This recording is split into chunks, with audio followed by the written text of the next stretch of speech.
में पुतिन के सत्ता परिवर्तन पर चर्चा नहीं की। बाइडेन के कहने का गलत मतलब निकाला गया। ये है व्हाइट हाउस की सफाई जो बाइडेन के बयान पर। सरकार में बदलाव की बात नहीं कर रहे थे, ये कहा गया है व्हाइट हाउस की तरफ से। और जो बाइडेन ने जिस तरह से जो बयान दिया उस पर सफाई दी गई है और कहा गया है कि जो बाइडेन सत्ता में किसी बदलाव की बात नहीं कर रहे थे, उनके बयान को गलत तरीके से पेश किया जा रहा है। बाइडेन ने पुतिन के सत्ता परिवर्तन पर कोई चर्चा नहीं की। विष्णु प्रकाश जी, और ये हम लगातार देख रहे हैं, लगातार व्हाइट हाउस को क्लैरिफिकेशन जारी करना पड़ रहा है जो बाइडेन के बयानात को लेकर। ये स्थिति क्यों पैदा हो गई? इसके दो पहलू हैं समीर जी, और मैं खुद इस पे विश्लेषण करता रहता हूँ, सोचता रहता हूँ। आपको याद होगा कि पहले बाइडेन ने कहा था कुछ महीने हफ्ते पहले कि अगर वार हो रशिया का यूक्रेन पे और छोटा सा वार हो तो बात दूसरी होगी।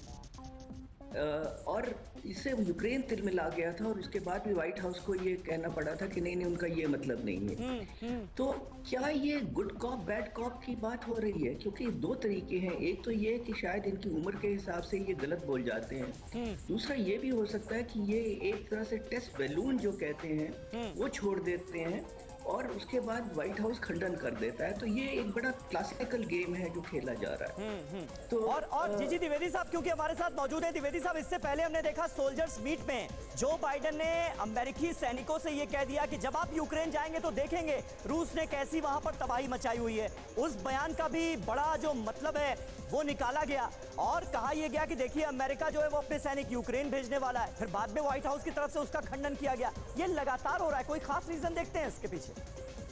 देखो सुमीर, जो युद्ध होता है वो दो जगह होता है। एक तो जमीन पर होता है और एक डिप्लोमेटिक पॉलिटिकल युद्ध होता है। तो डिप्लोमेसी और पॉलिटिकल जो लीडर्स हैं वो कुछ ना कुछ बयान देते रहते हैं। कुछ बयान सीधे होते हैं, कुछ विवादित भी हो जाते हैं। तो ऐसे है कि ये जो बयान आते हैं कुछ इनको सीरियसली लिया जाता है, कुछ साइकोलॉजिकल वॉरफेयर की तरह भी होते हैं, कुछ दूसरे को नीडल भी करने के लिए होते हैं। तो ये नहीं मैं सोचता कि ये मतलब बिना सोचे समझे दिए जाते हैं। इनके पीछे कुछ ना कुछ मकसद तो होता है। कुछ टेस्ट भी करते हैं, कुछ उकसाते भी हैं, कुछ रिएक्शन भी देखते हैं, कुछ साइकोलॉजिकल दबाव भी डालते हैं। तो ये सब चीजें शामिल हैं। पर मैं इतना ही कहूँगा कि देखो ये जो पॉलिटिकल डिप्लोमेटिक लड़ाई है ये भी बहुत महत्वपूर्ण होती है। हाँ, ठीक है, ठीक है, बिल्कुल बिल्कुल। द्विवेदी साहब बने रहे हमारे साथ। एक बार फिर पोलैंड लिए चलते हैं अपने दर्शकों को। सुमेरा खान वहां से हमारे साथ मौजूद हैं। सुमेरा, एक तो जो बाइडेन के इन तमाम बयानों को वहां पर किस तरह से देखा जा रहा है और क्या इस मीटिंग के दौरान, मेल मुलाकातों के दौरान पूरी तरह से ये साबित हुआ कि नाटो कंट्रीज, यूरोपियन कंट्रीज एक मत हैं, एकजुट हैं रूस के खिलाफ?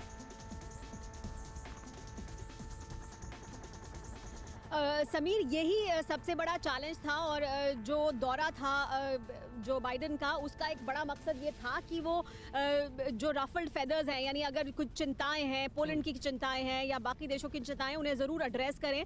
हाँ। क्योंकि ये एक बड़ी चुनौती है। हालांकि वो कल भी उन्होंने अपने एड्रेस में कहा कि वेस्ट इससे पहले कभी भी इतना एकजुट नहीं था जितना अभी इस समय है। ये इससे पहले वो ब्रसल्स में भी वो बयान दे चुके हैं। यानी वो बताने की बार बार एक कोशिश करें, देखिए हम एकजुट हैं, हम सब एक साथ हैं। और शायद कुछ लोग खुशी के साथ, कुछ लोग मजबूरी के तहत, लेकिन सब अब इस वक्त साथ हैं क्योंकि उन्हें एक बड़ी चुनौती अपने सामने दिखाई दे रही है जो रूस की चुनौती है। तो ये एक बड़ा मकसद था जो बाइडेन का यहाँ आने का। और देखिए पोलैंड में भी आंद्रेस डूडा जिस तरह के बयान देते रहे हैं, पोलैंड के अंदर लोगों के मन में, और सिर्फ पोलैंड ही नहीं, ईस्टर्न यूरोप के कई देशों के अंदर, हंगरी के अंदर एक अलग तरह की पॉलिटिक्स है। वो किस तरह से करीब हैं, उनके ऊपर जो प्रधानमंत्री है वहाँ के, उन पर तमाम तरह के आरोप लगते रहे कि वो पुतिन के करीबी हैं और रूस के बहुत करीबी हैं। वो अपने आप को इस समय अलग दिखाने की कोशिश कर रहे हैं। वहाँ चुनाव है तो बड़े अंदर बहुत विरोधाभास है यूरोप के अंदर। लेकिन इस समय कुछ मजबूरी के साथ, कुछ जरूरत के तहत सब एक मंच पर आए जरूर हैं। और